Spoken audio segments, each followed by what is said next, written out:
থাকলেন কেন? কিন্তু এখানে সমস্যাটা হলো এত চোর টিকিট পেলো, পার্থ চোর টিকিট পেলো না।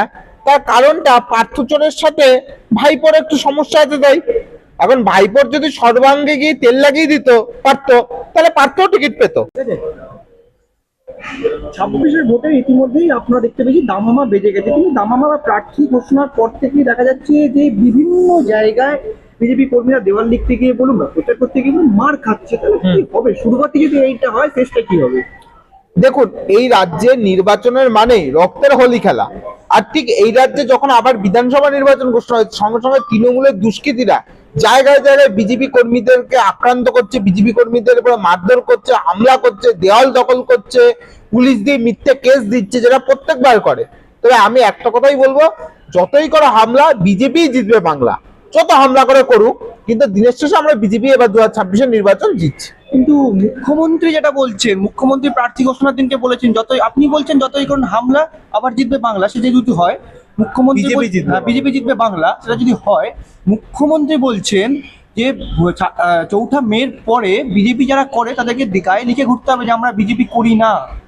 দেখুন, প্রথমত 4ঠা মের পরে এমনও হতে পারে তৃণমূল কর্মীরা হয়তো পিঠে একটা ব্যানার লাগিয়ে রাখলো যে আমরা কেউ তৃণমূল করিনি, আমরা কেউ চুরি করিনি, আমরা কেউ গরু পাচার করিনি, কয়লার টাকা খাইনি, চাকরির টাকা খাইনি। আর 4ঠা মের পরে যখন তৃণমূল হেরে যাবে, যখন পুলিশ হাতে থাকবে না, তখন যে সমস্ত তৃণমূলের নেতারা এতদিন ক্ষমতাকে কাজে লাগিয়ে সাধারণ মানুষের উপর অত্যাচার করেছে, সাধারণ মানুষ তাদেরকে গিয়ে ধরবে। সেই ধরার অর্থ কি আপনারা বুঝে নিন, মানুষও বুঝে নেবে। তো সেই জায়গা দাঁড়িয়ে আমার মনে হয় তৃণমূলের লোকেরা বলবে আমরা তৃণমূল করিনি কোনোদিন। আমরা যদি তৃণমূলের একটু প্রার্থী তালিকা দেখি, সেখানে দাঁড়িয়ে দেখেন জ্যোতিপ্রিয় মল্লিক থেকে শুরু করে একাধিক নেতৃত্ব, কিন্তু সেইখানে দাঁড়িয়ে পার্থ চট্টোপাধ্যায়কে আমরা দেখতে পেলাম যে টিকিট দেওয়া হলো না। সেই বিষয়টা কিভাবে দেখছেন আপনি? দেখুন, তৃণমূলের প্রার্থী তালিকায় চোর, জোচ্চোর, চিটিংবাজ, খুনি দর্শক থাকবে, এটাই তো স্বাভাবিক। তৃণমূলের প্রার্থী তালিকায় কি আপনি মনে করছেন কি ভালো ভালো লোক থাকবে নাকি? কোনো, এটাই তো থাকবে। এখানে দাঁড়িয়ে পার্থ চট্টোপাধ্যায় ব্যাহত থাকলেন কেন? কিন্তু এখানে সমস্যাটা হলো এত চোর টিকিট পেলো, পার্থ চোর টিকিট পেলো না। তার কারণটা পার্থ চোরের সাথে ভাইপোর একটু সমস্যা আছে তাই।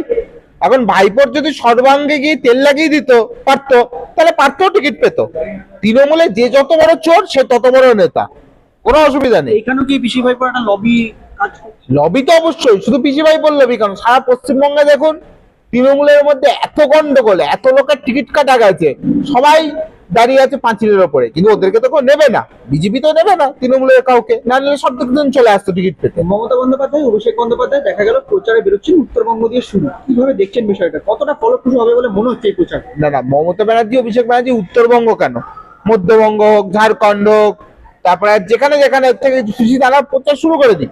তারা তাদের দলের প্রচার করবে, ভালো বিষয় তো, প্রচার করুক, কিন্তু জিতবো আমরা, হারবে তৃণমূল। কলকাতা থেকে প্রচার শুরু করতে পারে এবং ভবানীপুরেও আমরা জিতবো, আপনি নিশ্চিন্ত থাকুন। ভবানীপুরেও আমরা দিচ্ছি, নন্দীগ্রামে এর আগে মমতা ব্যানার্জি হেরেছে, এবার ভবানীপুরেও ঘরের মাটিতে হারবে। আপনি বলছেন ভবানীপুর জিতবেন, কিন্তু অন্যদিকে তৃণমূল থেকে দাবি করা হচ্ছে শুভেন্দু অধিকারী, তিনি মূলত ভবানীপুর নন্দীগ্রাম দুই জায়গা থেকে প্রতিদ্বন্দ্বী করছেন, সেখানে তৃণমূলের তরফ থেকে দাবি করা হচ্ছে দুই জায়গায় তিনি এবার হারবেন, দুই জায়গা থেকে তিনি হারবেন এবারে। দেখুন, আমি একটা পরিষ্কার বলি, গতবার নন্দীগ্রামে কি দাঁড়িয়েছিল কে? রাজ্যের মুখ্যমন্ত্রী মমতা ব্যানার্জি, সে হেরেছে। আর ওখানে একটা গ্রাম সভার সদস্য, আপনার মনে হয় সে শুভেন্দু অধিকারী হারাতে পারবে? এটা কেউ বিশ্বাস করবে? যে দাঁড়িয়েছে সে বিশ্বাস করে। ওই সিটটা এমনি শুভেন্দুবাবু জিতে গেছেন, বহু ভোটে জিতে গেছেন। নন্দীগ্রামে উনি আসবেন, প্রচার করবেন, নন্দীগ্রামেও উনি অনেক ভোটে জিতবেন। নন্দীগ্রামেও জিতছেন, ভবানীপুরেও জিতছেন। আর মুখ্যমন্ত্রীকে আগের বার উনি কন্টেম্পোরারি চিফ মিনিস্টার করেছিলেন, এবার হবে মুখ্যমন্ত্রী, মানে রাজ্যের বর্তমান বিদায়ী মুখ্যমন্ত্রী মমতা ব্যানার্জি হবে প্রাক্তন মুখ্যমন্ত্রী। পশ্চিমবঙ্গ একজন প্রাক্তন মুখ্যমন্ত্রীকে পেতে হয়েছে মমতা ব্যানার্জির রূপে।